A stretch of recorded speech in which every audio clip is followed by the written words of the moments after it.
I'd say the other half, literally, when I ask them, "Do you want to look at gutter profiles?" They're like, "What do you mean? Like, there's What's more that? profiles?"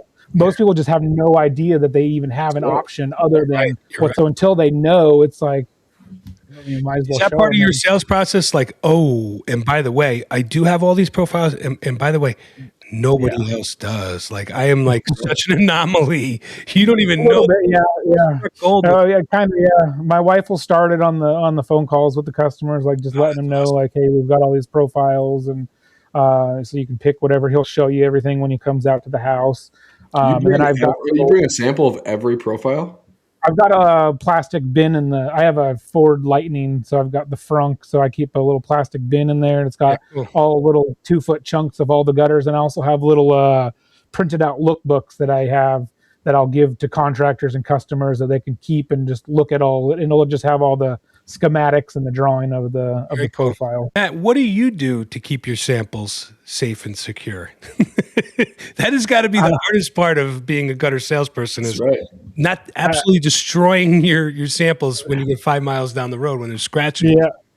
So I like all my aluminum ones. I just keep them in a like a waterproof, tight little box. They don't Okay. really move around too much when you stack them in there. They do get scratched up, a little bit. I have a bin for copper that I'll grab if I'm going to do a copper job. So it has a bunch more, just everything's in copper in it, and that doesn't show every profile because most people aren't buying some of the other stuff in the copper. But those I'll put like microfiber rags in between them.